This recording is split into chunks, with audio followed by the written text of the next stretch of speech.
Magandang gabi mga kahuan, narito na ang ating ulat panahon ngayon. Narito ang ating weather update. Muling patuloy na lumalakas ang amihan. Kaninang umaga, ang amihan ay naapektuhan ang Northern Luzon. Ngayon, umaabot na sa Central Luzon kasama ang Metro Manila. Yung easterlies ay nakikita, patuloy pa rin ang epekto nito sa lalabing bahagi ng ating bansa. Kasama kababayan po natin sa Northern Luzon, Central Luzon, kasama na rin ang Metro Manila, inaasahan po natin ang malamig na simoy na hangin. Pero sa Visayas at Mindanao o sa lalabing bahagi ng ating bansa, dahil sa easterlies, patuloy pa rin tayo makakaranas ng mainit na panahon. Wala po tayo na namamonitor o na binabantayan na low pressure area o bagyo sa loob at sa labas ng ating Philippine Area of Responsibility. Sa susunod na 3 araw, inaasahan po natin ang patuloy na epekto ng northeast monsoon at easterlies. Sa mga araw na yon, magbabalik ang shear line. Bukas, ang amihan ay inaasahan po natin ang buong Luzon na maapektuhan nito. Kaya, makakaranas ng maulap na kalangitan na may hina hanggang sa katamtamang pag-ulan sa Cagayan Valley. Samantala, sa lalabing bahagi ng Luzon kasama ang Metro Manila ay makakaranas ng maganda at maliwalas ang panahon, maliban sa mga isolated na pag-ulan.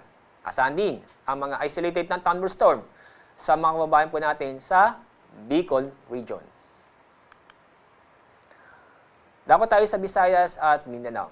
Kasabay ng paglakas ng amihan, ang pagbabalik ng shear line at maapektuhan itong silangang bahagi ng Southern Luzon at ng Visayas. Kaya, sa Eastern Visayas, dahil sa shear line, makakaranas ng maulan na panahon, kung saan ay asahan ng pamisa-misang malalakas na pag-ulan.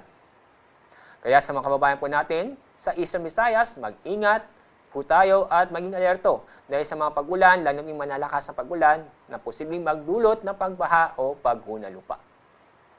Sa mga kababayan po natin sa Davao Region at Caraga, dulo po yan ng easterlies. Bukas, asahan natin ang maulan na panahon, kung saan may inaasang pamisa-misang malalakas na pag-ulan, kaya may tsansa o may banta ng flash flood o landslide, kaya mag-ingat po tayo at maging alerto.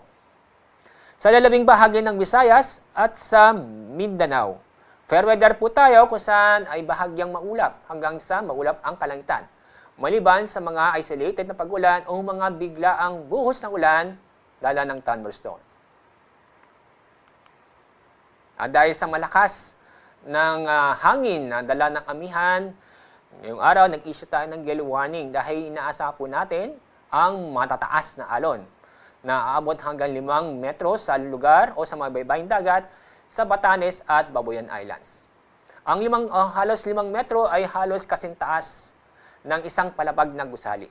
Kaya pinapayuhan namin o pinapaalala na huwag mo nang pumalaot sa mga nabanggit na lugar para sa ating kaligtasan.